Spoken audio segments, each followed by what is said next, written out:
And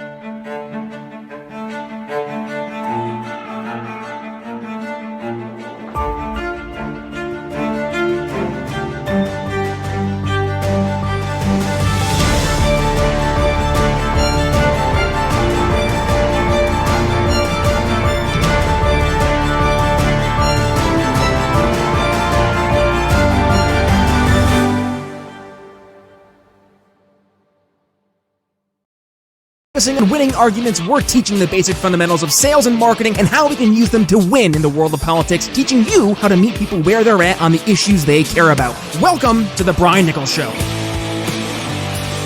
Well, happy Wednesday there, folks. Brian Nichols here on The Brian Nichols Show, and thank you for joining us on, of course, another fun-filled episode. I am, as always, your humble host, and I'm so excited because today we have an amazing guest returning to the program.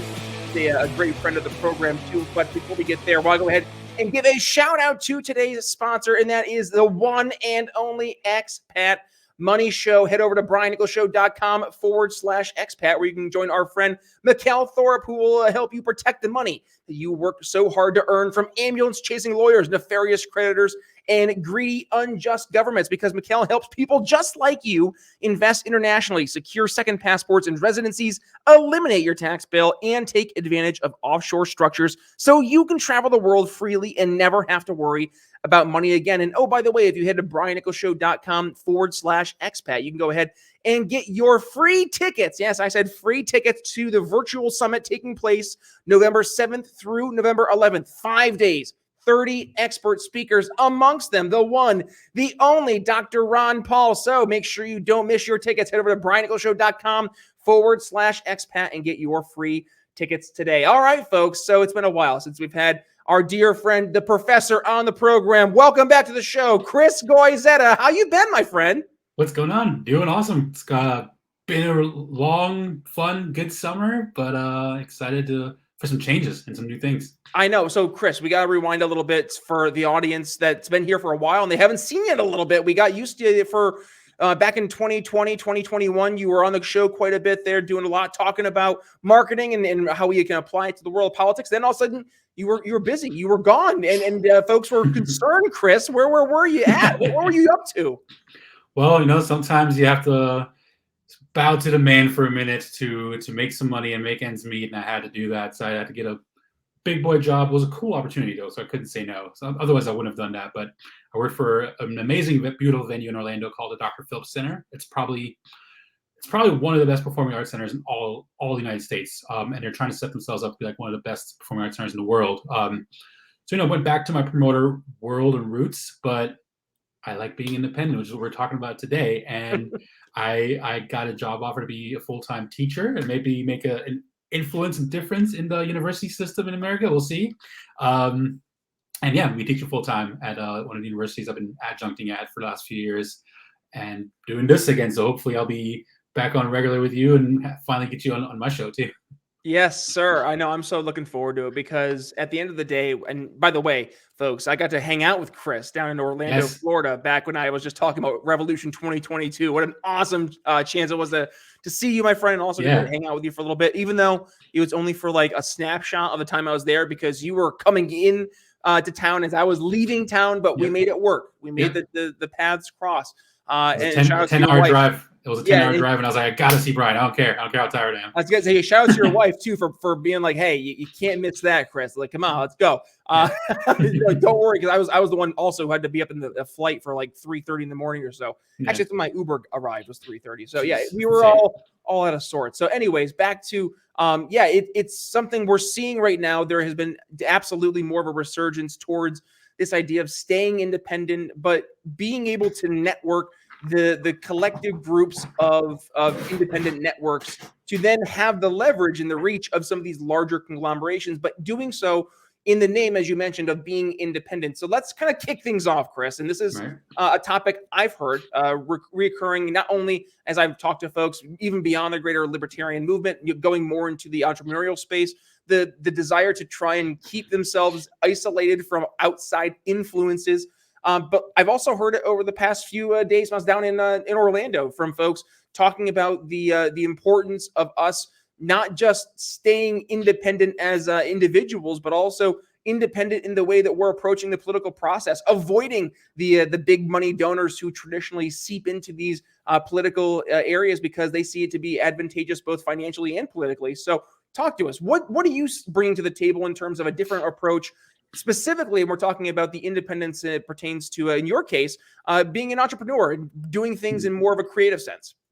Sure. So I'm about to start teaching a program, an entertainment business program, right, at the school I'm going to, and focusing kind of on that for a second. So if you want to be a podcaster, a YouTuber, you want to be a musician, a filmmaker, an actor, if you want to, even let's say you want to be a pro wrestler, right? Because I'm actually been surrounded by some pro wrestlers lately. Whatever it is, creative endeavor you want to do, there's power of independence. Yes, there's power to building a community and building a network, and that's important. It takes a village to really build something, so community is important. But what I'm talking about is like trying not to sell out to the man, right? So trying not to sell out to the big major conglomerate, the major player in your industry, or to the government, right? So going straight back to like the audience, the libertarians. Yes, it's important for the Libertarian Party to stay independent and not sell out to the government and the politics, but it's also important for us to maintain our independence by building a really strong community, right? So libertarians can get better at building community, building more structure without selling out to the man, right? But going back to the entertainers and the creatives, you have so much power and leverage when you have ownership of the things you create, right? Even if you create characters, if you create ideas, scripts, if you write music, whatever it is you create podcasts, YouTube videos, right? Whatever you create, you own everything when you first create it. And it's once you start creating partnerships and everything, you start giving up some ownership. And there's value to giving up some ownership or some paying someone to build a really strong community and network.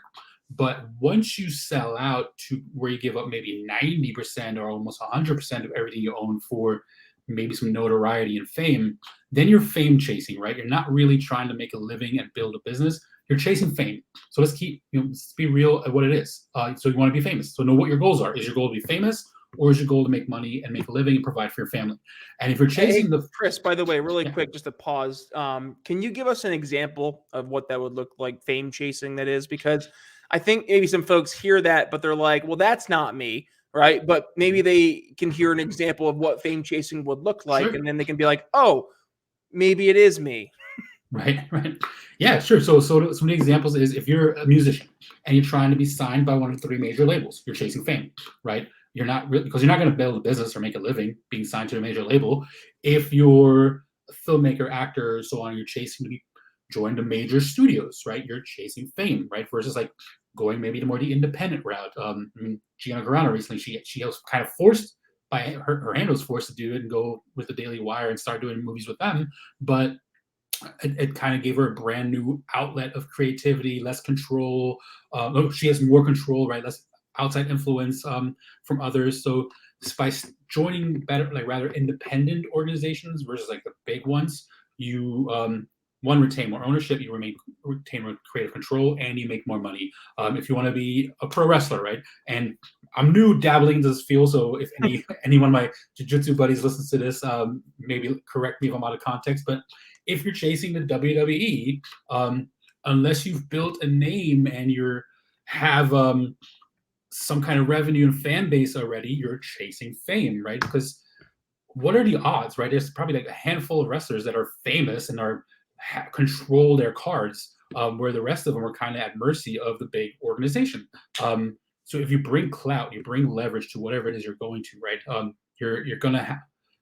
Yeah, you're going to retain more power. So it's important to retain as much power and leverage as you can in whatever industry it is you're in. Even if you have a podcast, right? You sold it to SiriusXM or a radio show. Like now they're going to have creative control and ownership of things. If you have a YouTube channel and you sell that to the Netflix or whatever, now they're going to get some kind of creative control and influence and probably a lion's share of the revenue, right? And maybe even own your content. So that's kind of what I mean by that. It's tempting, right? Because you want to be able to have the reach. You want to be able to leverage the resources coming from these external forces, but then to the point you're raising, you almost end up selling your soul a little bit, right? Because you're not able to actually dictate exactly what it is you're doing, what your content is that you're promoting. It's not authentically you turn into one of the drones on the corporate media with the brought to you by Pfizer playing after, right? We don't want that. You want to be the independent podcast sponsored by the Expat Money Show and Blood of Tyrants Wine. Head over to briannicholsshow.com, by the way, and use code TBNS there at /wine. Sorry, briannicholsshow.com/wine, and use code TBNS for a discount at Blood of Tyrants. That's good stuff. Not that I drink anymore, but I've been told it's good stuff. I'll exactly. But you know what? Hey, I get to leverage folks that, I mean, heck, both Dan Berman, who's the brains behind Blood of Tyrants Wine, and Mikkel Thorup, who is behind the Expat Money Show. Both have been here in the show. We're looking forward to having Mikkel here in the show this month to talk about his upcoming summit. But we're looking at, two folks who I know I can go and I can talk to, I can email, I can text, and I know that every time a sponsor or, those two in particular, just talking about them, but every time that they're getting somebody from the program go and use a code from the Brian Nichols Show, that I'm having my audience go and directly support another independent entrepreneur. Right. And that right there is what I get value, frankly, of knowing that I'm helping play that part in the community, because when you look at the alternative, it is the corporate entities that we're facing. And we have to be able to work together. And if we're not working together, then we're just going to be, it's the old chasing cats analogy, but this is more so we're all chasing our own individual little dreams, when at the end of the day, all of our dreams are almost, I would say, dare I say, semi-connected in some type of way. So it makes sense to just go ahead and not necessarily pool our resources or work in that kind of a mentality, but rather find the areas that we can find some synergy, but actually take advantage of it for a mutually beneficial relationship. And that's where community is powerful, right? So I'm not saying just be as independent person that works completely by themselves on an island, right? And just work alone and work with nobody, right? I'm talking more about retaining rights, about retaining ownership of the things that you create, and retaining the power to say what you're going to do with those things, and create and maintain creative control, authenticity, and all that, right? But building community and like networks, that's super powerful, right? Having other independent businesses that support you and you support them, vice versa. Those things are ultra powerful and necessary to really grow and build your brand. So it takes a village. Just keep that village as close knit and local as possible. Yeah. So, Chris, let's talk about in terms of bringing this idea of independence away from maybe just the idea of it sounding great to actually making it real life. How would that look like? How can one actually be independent but still be successful beyond just networking with other folks? Because I mean, it seems like all these other big entities out there that I'm competing against have boatloads of cash. So what can I, an independent entrepreneur, do to stand up against that if I'm not leveraging what they have in terms of, the resources that behind them? So there's a really cool book by an author named Mark W. Schaefer. He's a marketing guru. It's called Known. And Known is all about the whole content thing, which I talk about all the time on the show, right? But there's so much you can do to create, to build an audience and become known. So not famous, but become known, right? So like Brian, like he's known within the Liberty community. Like you can go to an event like Young Americans for Liberty, and most of the people there know who Brian is. But he's also can still walk into the grocery store and not get bombarded by a random fan, or go to a restaurant and eat in peace, right? So that's like what it is to be known. So you're not trying to become famous, you're trying to be known within like your community or within your network. So there's a lot of things you can do. And the first thing, you can move a lot faster than a giant company because you make your own decisions, right? And you can literally decide, okay, I'm gonna do a live podcast right now, and boom, we're recording. And instead of like having to get approval and write off and creative involved, right? You can make decisions a lot faster. So you actually have that advantage over the big guys. So yeah, you don't have the money, but it doesn't take that big of an audience these days. It doesn't take hundreds of thousands or millions of fans, which is the beauty of the internet and the technology we have available, right? Like Brian could have, 500 people that give him $20 a month on Patreon for the podcast. And that's, it's 10 grand a month now. All of a sudden it's $120,000 a year. I mean, if you can't make a living off of that, then you're doing something wrong, right? Then you need to talk to like a financial advisor maybe, or someone to help you create a budget and be strict around that. So you can really build powerful, amazing things with a small audience. You could coach people for $100, a session. You don't need a lot of clients to make a decent income doing that. There's so many opportunities through the power of the internet. Just the main things. So I have this mantra that I use. That I used to use for music, but it kind of relates to a lot of different things. It's go see shows, meet people, make stuff, right? So go see shows, it means go be within your community. So if you're in the Liberty world, you should have been at Young Americans for Liberty. You should be going to your Libertarian national and state convention. You should be going to things like Pork Fest, Freedom Fest. Like, just be around, become someone that when people see your face, they constantly see you consistently over and over again, right? If you want to be in music, then you should be going to local shows. So if you want to be working TV, film, you just need to be around whatever industry that it is that you want to be part of. Be in the industry, let your face be seen. So let's go see shows, meet people, build genuine relationships with people, right? So Reach. So if you're, it doesn't matter, so I mean, man, God bless him. Like, I heard he was one of the most amazing guys ever, and it's sad that he's gone. But Robin Williams, when he used to do shows, he would literally talk to everyone. It didn't matter if you're a security guard. It didn't matter if you're a janitor. It didn't matter. If he saw a face backstage, he would make sure to talk to you and make sure you're acknowledged. And he'll actually listen more than he talked, right? Because he really was genuinely wanted to get to know the person. So if he can do that, someone at that fame level, like, who the hell are you at no fame level to be too good to talk to the door person at the venue, or talk to the guy behind the soundboard, or the person serving your drinks, right? Build genuine connections with as many people as you can, and acknowledge people. Acknowledge the person at the cash register, at the grocery store. Just acknowledge people and be present, right? Put your damn phone away for a minute. That's not important. What's directly in front of you is important. So focus on building relationships with people. And I think you'll also see many positive health benefits out of that.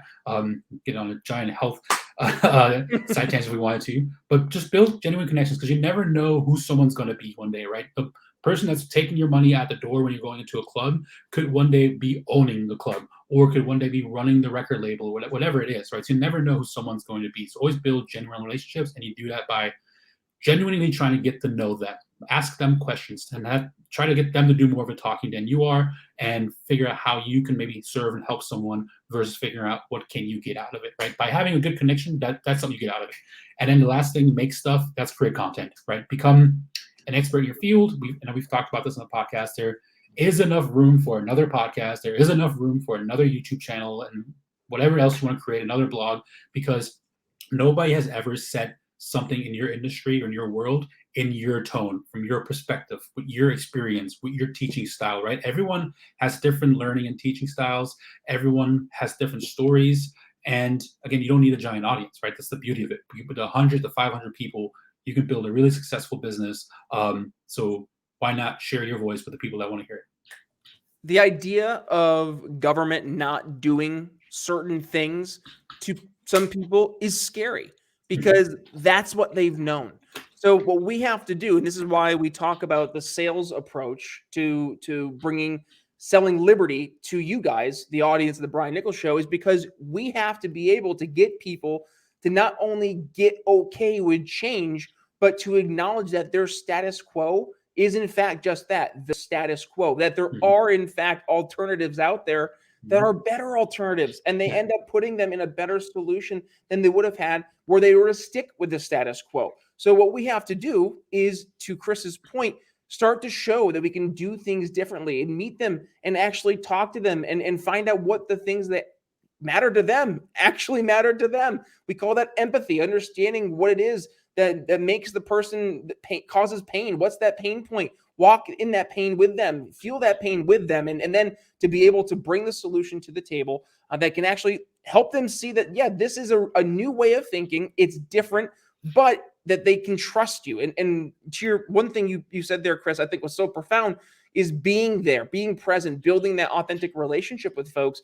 That's so huge, because if you're just the politician, right, you're there once every 2-4 years just to shake their hand to get their vote, that comes across. But if you're there to truly be a part of their community, to be present, that's different. And that's so much more important and more valuable than trying to win arguments or to be right And frankly, to be famous, right? We're going back to what you talked about at the beginning. You don't want to be famous, right? You want to make a difference. You want to have an impact. You want to be someone that people look to when they have questions, they can get answers. And I think that is something that we have the ability to play a very paramount role in a lot of people's lives. We don't have to go out and be the next noted political figure, but we can just be the next noted person in someone's life that we're already friends with to help be that person they come to, that they're like, hey, I have a question. Can you help me understand this? Can you help me figure this out?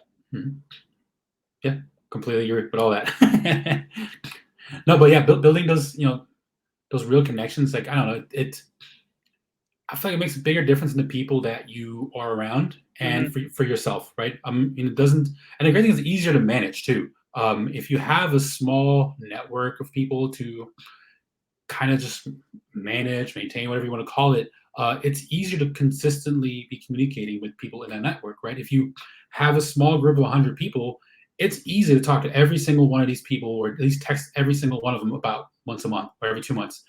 And that just builds a much more deeper and meaningful connection than if you have to manage tens of thousands or hundreds of thousands of people. You can't. You only have so many hours in a day, and you need to focus on your family as well, and then health and everything. So why not build something small that you can be really proud of, and versus like giving up all your rights and all your ownership and creative control over something that's almost unmanageable. I just don't see the value in that. Yep. No, my man, I think this is a conversation that we could continue on forever. And frankly, we get the opportunity to continue on forever as you're going to be having a lot more free time to be joining us here. I'm so excited for that. But for today's conversation, unfortunately, we are already getting hard pressed for time, Chris. So we want to make sure we're directing folks the right way to go ahead and find you. Now, candidly, Chris, since you were last in the show, we've been reaching a lot more people. The audience has been growing by hundreds and thousands over the weeks. So let's go ahead and direct a lot of our new audience members to where they can go ahead and find Chris G and all the wonderful things he's doing, and maybe they can make it too. So two main places I like to send people is either look up Making It with Chris G anywhere you listen to podcasts. There hasn't been an episode in a while, but they're going to start popping back up starting this month. Or go to YouTube and search Making It Network. That's the main hub where I post everything and most of my stuff. Those are two main spots. So Making It Network on YouTube, Making It with Chris G on the podcast world, or go to makingitwithchrisg.com. That's the website, but that's not as up to date as the podcast and YouTube channel. All right. Now, Chris, one final thing. Words of wisdom for the audience. Final takeaways from today's episode. What would you like to leave us with? So the whole thing, go see shows, meet people, make stuff, right? Be around your community, meet the people in your community, and then create stuff for those people. And there's just one other last thought I had. Be authentic. Be yourself. And if you're authentic and you're independent, you can try stuff, right? You can take risks and you take chances. And with that, when you create something, there's something this producer once told me on my podcast, Jeremy Scholar. He said, "Don't get precious, right? With your content. So when you create something, and you think it's decent, but not something you want to put out into the world because you're precious about it being perfect, stop worrying about perfection. Just put it out there, because at the end of the day, this is something Gary Vee talks about a lot too, right? At the end of the day, you don't decide how good it is. You only decide how good it is to you. But art and creativity is subjective. It's the audience that's going to decide. It's the market that's going to decide how good it is. And you're going to get stuck in creating if you get caught in being precious and trying to be perfect. And you're going to get more ideas quicker and figure out which kind of content to create for your audience the faster you put things out. So if you can put out something, I think Brian for a while was putting out episodes daily, which is insane. But if you can put out something at least on a weekly basis, it was insane. If you can do something weekly or a couple times a week, and just be consistent. That's the most important part. Consistently show up. You're going to figure out your path a lot faster than being precious and being perfect, right? And also, the internet forgets really fast. If you put out a crappy piece of content today, they're going to forget tomorrow, right? Or maybe an hour later, they're going to forget what it is you put out. So use releasing stuff as practice of getting better at putting stuff out. And don't get caught up in your own mind. Just I like it. Put it out there. It's easy enough. And you know what's funny? And going back to a lot of our friends over at Young Voices. So I do a lot of mentorship for podcasting for folks over there. And I do an actual presentation for over there, but I also do it at other organizations on how to sell your podcast. And bet for folks who listened to that episode, that training that I had there back last Friday, a lot of that sounds familiar because we talk about being authentic, being consistent. All these things are across the board, not just things I have also learned from Chris, but also things we've been using and doing here at the program, having success, and things that Chris has seen work, things that he's helped coach has worked. So folks, please. Sorry. There's a thought I had and I blanked at the end. That's why I paused awkwardly. So if you go to Joe Rogan's podcast, go to the very first episode and take a look at what that looks like. Oh yeah. It looks like shit, sounds like shit. And he also has like bubbles and stuff on the screen. Like it's super cheesy. So, but it's still out there publicly. So again, don't get precious, right? And even if you look at Gary Vee, like if you look at his like Wine Library TV videos. Oh yeah, like, all those old ones from like the early 2000s. Yeah, horrible quality, right? But you get better over time, and you're not going to have better video quality, better lighting, and all that until you start practicing. And you practice by literally putting yourself out there. Chris G, thank you, my friend, for joining us today. And folks, if you enjoyed having Chris on the program, well, get ready because you're going to be having Chris in the program a lot more. But if you can't wait, well, then you have some call to actions. Head over to makingitwithchrisg.com. Yep. I did it. Look at that, guys. The first time. Head over there and you can check out all of his old past podcast episodes, plus all the great content that Chris is putting out there. And then also, please go ahead and support our sponsors, the Expat Money Podcast, BrianNicholsShow.com/expat. And then, yes, Blood of Tyrants Wine, BrianNicholsShow.com/wine. You get a discount there right at checkout, $5 off. Chris G, thank you for joining us today. And really quick, social media plugs, where can folks find you? Making It with Chris G on Instagram, and that's pretty much the only social media platform I'm still using. Oh man, I'm out there using Twitter and Facebook, the diehard classics, and I know that they're on their way out, and yet here I am still using them like the dinosaur that I am. Don't worry, they're still important. So I know. Don't worry, you'll get me over on the Instagrams at some point soon. I tag you sometimes, but I'm sure you're gonna see it. Oh yeah, well, don't worry, folks. You'll see me over there soon enough. And by the way, yesterday, folks, I did an episode where I answered your questions like, how has the world of politics changed after the Donald Trump presidency? Yeah, I answered that question, plus a lot of other questions. So if you're on your podcast catcher, click the podcast picture. It'll bring you right to BrianNicholsShow.com, where you can find yesterday's episode, today's episode, plus all 555 plus other episodes of The Brian Nichols Show. You can find the entire transcript of The Brian Nichols Show. And by the way, if you go ahead and click the actual video link there, it'll bring you over to YouTube. When you're there, please go ahead, hit the subscribe button, and make sure you hit that little notification bell so you don't miss a single time we go live. And I'll make sure for you here joining us today, I'll include the link for you to go join us on yesterday's episode right here. I'll see you over there. But with that being said, it's Brian Nichols signing off here on The Brian Nichols Show for the one and only Professor Chris Goyzueta. We'll see you tomorrow. Thanks for listening to The Brian Nichols Show. Find more episodes at BrianNicholsShow.com.